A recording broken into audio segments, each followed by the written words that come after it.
बिस्मिल्लाहिर्रहमानिर्रहीम। अस्सलाम वालेकुम नाजरीन, वेलकम टू माय चैनल। नाजरीन, टिप्स की दुनिया में चाहे आप बिगनर्स हों या फिर एक्सपर्ट्स, किचन के कुछ टिप्स आपके खानों को और भी ज्यादा बेहतरीन बनाने में मदद जरूर करते हैं। क्या आप भी इस तरह के कुछ स्मार्ट टिप्स की तलाश में हैं? तो आज के मेरे ये सारे टिप्स सिर्फ आपके लिए हैं। ये टिप्स आपकी एनर्जी और वक्त दोनों को बचाकर आपके खानों को और भी मजे के बना देंगे। तो चलें शुरू करते हैं अपनी पहली टिप बिना टाइम जाया किए। ये टिप मेरी आलू मैश करने से रिलेटेड है। आपने अक्सर देखा होगा कि मॉर्निंग में हमें बच्चों को स्कूल के लिए आलू के पराठे बनाकर देना होते हैं। बाज दफा मॉर्निंग में आंख ना खुलने की वजह से देर हो रही होती है। ऐसे में हमें आलूओं को बॉयल करके छीलना और मैश करना बहुत मुश्किल होता है।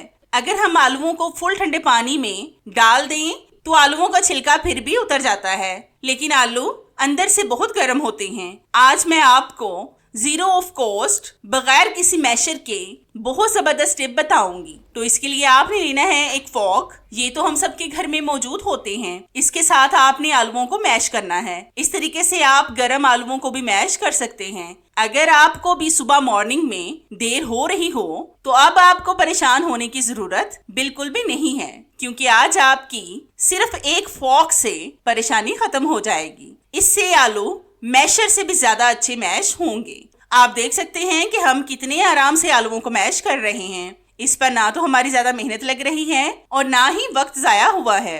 अब आप इन आलूओं से चाहे पराठे बनाएं या फिर स्नैक्स। अब आपकी ये वाली प्रॉब्लम भी सॉल्व हो गई है। तो है ना कितनी जबरदस्त सी टिप। ये टिप मेरी आपको कैसी लगी मुझे कमेंट्स में लाजमी बताएं।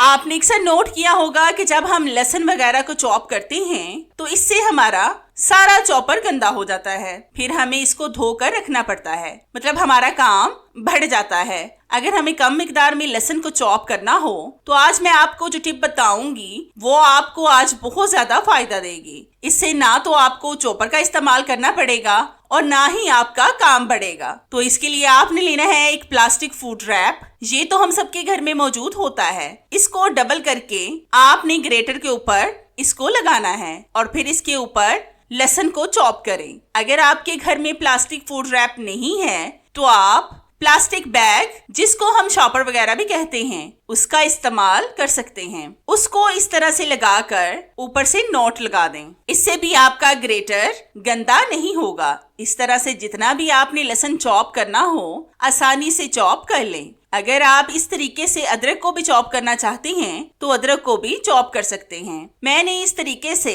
कई दफा अदरक को भी चॉप किया है। मुझे पर्सनली भी ये टिप बहुत पसंद है। इस टिप से आपका वक्त भी बचेगा और पैसे भी। आप देख रहे हैं कि हमने लहसुन को चॉप कर लिया है। इससे हमारा चॉपर भी गंदा नहीं हुआ। तो है ना कितनी जबरदस्त और आसान सी टिप, जिससे आपको फायदा होगा।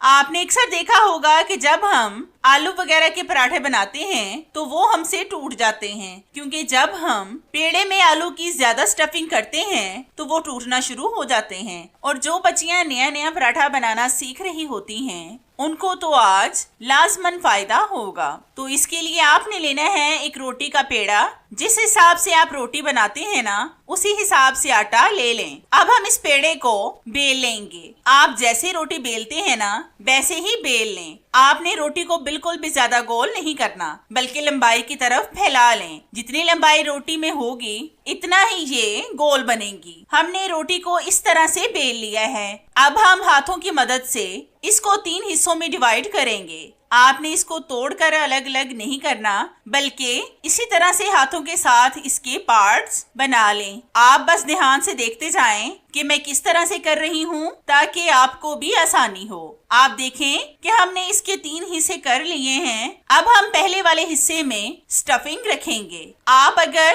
कीमे के पराठे बना रहे हैं या फिर किसी भी चीज के पराठे बना रहे हैं तो उसकी स्टफिंग इस तरह से रख दें। मैं आलू के पराठे बना रही हूँ, इसलिए मैं आलूओं की स्टफिंग रखूंगी। अब हम स्टफिंग वाले हिस्से को खाली हिस्से पर रखेंगे और इसको बंद कर देंगे। फिर हम जो हिस्सा खाली है इस पर भी आलूओं की स्टफिंग रखकर उल्टी साइड से खाली हिस्से के साथ मिला देंगे। मतलब जिस तरफ से आपने आलूओं की स्टफिंग पहले रखी थी उस साइड पर आपने नहीं रखनी, बल्कि दूसरी साइड पर रखनी है। इस तरह से करने से एक तो हम इसमें स्टफिंग अच्छी खासी डाल देंगे और दूसरा ये बिल्कुल भी नहीं टूटेंगे। और आप यकीन करें कि ये पराठे इतने मजे के होंगे कि खाने वाले उंगलियां चाटते ही रह जाएंगे।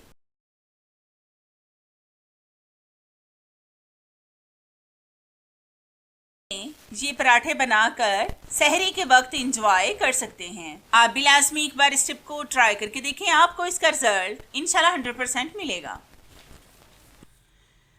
अगली टिप मेरी हाथों, पाँव और फेस से रिलेटेड है। आपने अक्सर देखा होगा कि जैसे ही गर्मियां शुरू हों तो ऑयली स्किन वाली खवातीन के फेस पर दाने बनना शुरू हो जाते हैं। वैसे भी अब ईद आ रही है तो हमें अपने फेस का ध्यान रखना चाहिए ताकि पिंपल्स वगैरह से बच सकें। तो इसके लिए मैंने यहाँ पर ली है मुल्तानी मट्टी। इसको मैंने खुद घर में ग्राइंड करके इसका पाउडर बनाया था। मुल्तानी मट्टी के बारे में तो हर कोई जानता है कि इसके कितने ज्यादा फायदे हैं। इसके 2 चम्मच हम एक बॉल में डालेंगे। ये चेहरे के कील मुहासों और दाग धब्बों को साफ करने में बहुत अहम किरदार अदा करती है। फिर हम इस मट्टी में डालेंगे 1 टेबल स्पून दही। ये आप मार्केट वाला भी ले सकते हैं और घर में बना हुआ भी, लेकिन ये दही बलाई उतरा हुआ हो। अब हम इसमें डालेंगे 2-3 ड्रॉप्स लेमन जूस। अब हम इसमें डालेंगे अरके गुलाब। ये आपने इतना डालना है कि इसका गाढ़ा सा पेस्ट बन जाए। मतलब इसी के साथ आपने मट्टी का पेस्ट तैयार करना है। पानी ऐड आपने बिल्कुल भी नहीं करना। ये ऐसा जबरदस्त मास्क बनकर रेडी होगा जिससे आपके फेस से चिकनाई, डस्ट, आलूदगी, सूरज की खतरनाक शुआओं से झुलसी स्किन को साफ करेगा और एक बेहतरीन रिजल्ट आपको देगा। इससे आपकी स्किन साफ शफाफ हो जाएगी। ना तो स्किन पर पिंपल्स रहेंगे और ना ही चिकनाई। ये आपकी स्किन को हफ्तों में गोरा चिट्टा बना देगी। इस मास्क के इतने ज्यादा फायदे हैं कि आप पूछो ही मत। ये मास्क नॉर्मल स्किन वाले भी इस्तेमाल कर सकते हैं और चिकनाई वाले भी। जिनकी स्किन ड्राई है वो दही की जगह पर बलाई का इस्तेमाल कर लें। अब मैं आपको इस जबरदस्त से मास्क को अपने हाथ पर लगाकर दिखाती हूँ। आप इस मास्क को अपने हाथों, पाँव, फेस और नेक पर भी इस्तेमाल कर सकते हैं। आपने इस मास्क को 20 मिनट के लिए अपने फेस वगैरह पर लगाना है और जब ये खुश्क हो जाए तो ठंडे पानी से मुंह धो लें। आप इसके बेहतरीन रिजल्ट देखकर हैरान हो जाएंगे। आपने इस मास्क का इस्तेमाल हफ्ते में सिर्फ 2 बार करना है। तो आप देख सकते हैं कि हमने अपने हाथ पर मास्क लगा लिया है। अब मैं इसको खुश्क करके धोकर आपको दिखाऊंगी। तो आप देख सकते हैं कि मैंने मास्क को लगाकर धो लिया है। आप मेरा हाथ देखें कि कितना ज्यादा फेयर एंड शाइनी हो गया है। ये सिर्फ एक बार के इस्तेमाल का कमाल है। आप खुद सोचें कि हफ्ते में अगर आप इसका 2 बार इस्तेमाल करेंगे तो आपकी स्किन पर कैसे जबरदस्त रिजल्ट आपको मिलेंगे। अगर आप हफ्ते में 2 बार सारी गर्मियां इसका इस्तेमाल करेंगे तो सूरज की गर्माइश से और अल्ट्रावायलेट शुआओं से महफूज रहेंगे। आप बेफिक्र होकर इस मास्क का इस्तेमाल कर सकते हैं क्योंकि हमने इसमें किसी भी केमिकल का इस्तेमाल नहीं किया जिससे आपको कोई परेशानी हो। तो है ना कितनी जबरदस्त टिप। ये टिप मेरी आपको कैसी लगी मुझे कमेंट्स में लाजमी बताएं।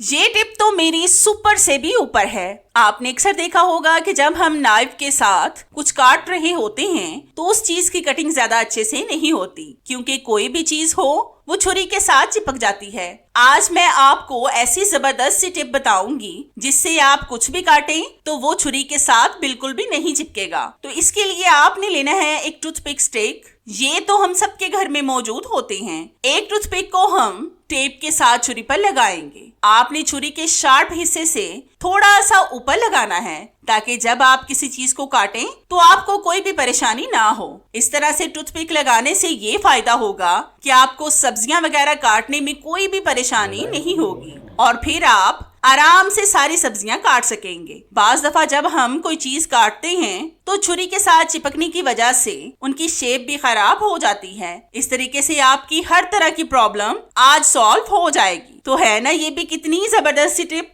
ये टिप मेरी आपको कैसी लगी मुझे कमेंट्स में लाजमी बताएं।